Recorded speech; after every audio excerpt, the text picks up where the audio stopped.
Next, let's talk very generally about how microbes cause disease. One of the first things I want to go over is the distinction between infection and disease. It is true that many people use these terms interchangeably, but in fact, there are very distinct differences between them. An infection is when a microbe or something is growing inside and replicating inside a host. This often leads to disease, but it does not necessarily immediately cause it. It is definitely possible to have an infection without disease. The definition of disease is when the health of the individual suffers. Of course, there are many diseases that are not caused by infections, like heart disease, kidney disease, liver disease, and so forth. These could be caused by old age or alcohol or other environmental factors that are not microbes. And so that's why when we talk about diseases caused by microbes, we usually use the term infectious disease. However, it's not uncommon for some infections to not have any effect on the health. These would be asymptomatic infections or subclinical. Both of these are phrases we use to describe infections or diseases that don't seem to have any effect on human health. So they're not true diseases.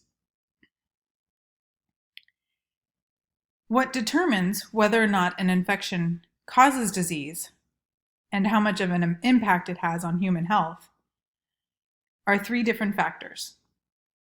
The first is dose. Dose is the number of microorganisms that the host has been exposed. The second is virulence. Virulence is how pathogenic or how dangerous a microbe can be. This is reliant upon the different toxins and chemicals and enzymes that a microbe might develop and generate in attacking the host. Finally, resistance. From the host's aspect, this is the ability of the host to fight off the infection using the immune system. This leads us to the equation D, or disease, equals the dose N times virulence V divided by R. We can assign definitive numbers to these, but essentially what this means is that the risk of disease is directly related to dose and virulence of the pathogen and inversely related to the strength of the host immune system. Talking about the dose, that dose, or what's referred to as infective dose, or ID, can vary quite dramatically from one organism to another. Primarily, the infective dose is most commonly related to how virulent a pathogen is. Highly virulent or very dangerous microbes can have an extremely low infective dose. For instance, measles only needs one particle suspended in the air and inhaled in the respiratory system in order to cause infection. That's because measles is highly virulent, and it only needs one viral particle to cause disease, so its infective dose, or ID, is 1. On the other hand, cholera has a very, very high infective dose. In fact, you need to swallow 1 million cholera bacteria in order to establish an infection. This is because it takes that many microbes to cause disease in the human body. Another way to address or talk about ID, or infective dose, is to map it in a chart and determine how many microbes it takes in order to kill a laboratory animal or human. This leads us to a number known as LD50. LD50 is defined as the dose that it takes in order for a microbe to kill or have a lethal effect on half of the organisms on which it's tested. This can be done, LD50 can be done with microbes by injection or having them inhale or swallow a certain number of microbes. By altering the infective dose, we can determine the number of organisms that would die from these various quantities and figure out an LD50. As I mentioned, the LD50 for some microbes has been determined for humans as well. This was not done by experimentation, but rather accidental introduction.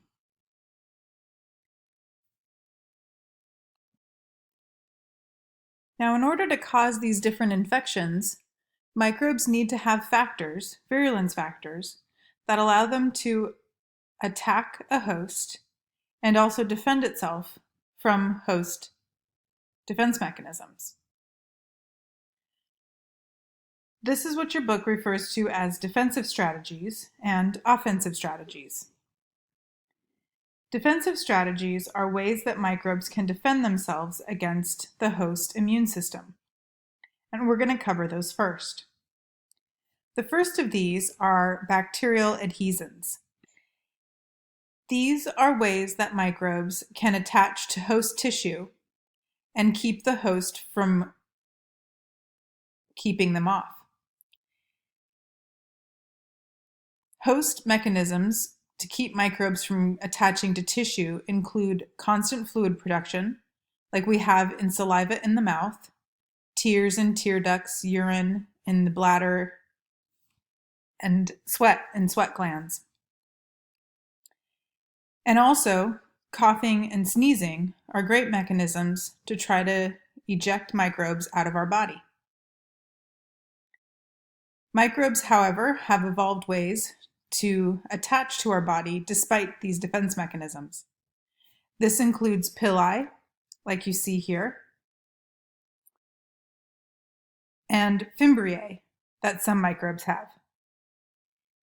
In addition, the glycocalyx layer that we've talked about before can be a sticky mechanism, a sticky cell surface coating that helps the microbes attach to host tissues.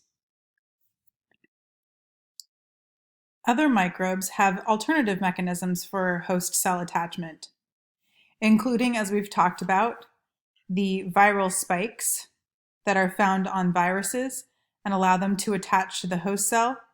And in the case of some protozoa, suction discs.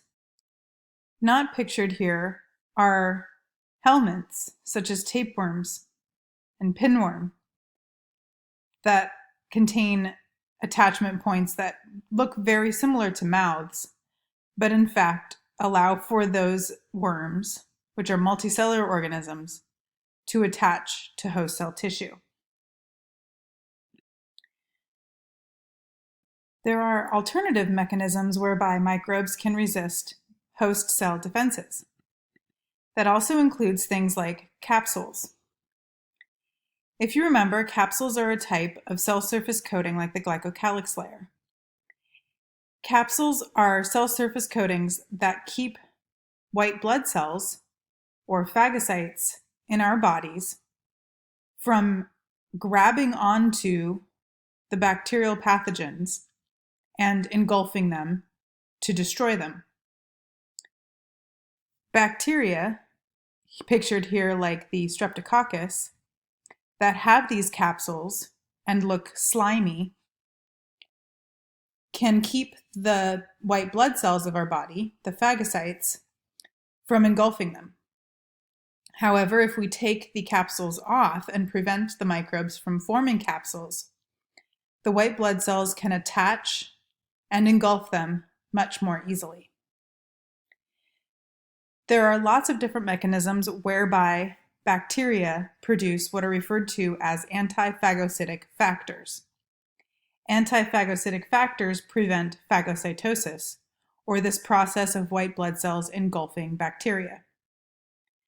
There's the M protein in streptococci that allows them to also resist engulfing, and other microbes like Mycobacterium tuberculosis and Mycobacterium leprae that not only make it difficult for white blood cells to engulf them, but once they're engulfed, they have additional virulence factors that prevent their digestion inside the white blood cell. And so, in fact, the white blood cell becomes their home where they can successfully reproduce. Another defense mechanism that microbes use to prevent the host immune system from destroying them is what's known as antigenic variation. Antigens, remember, are molecules that are produced by the pathogen that are ways that our immune system recognize the pathogen.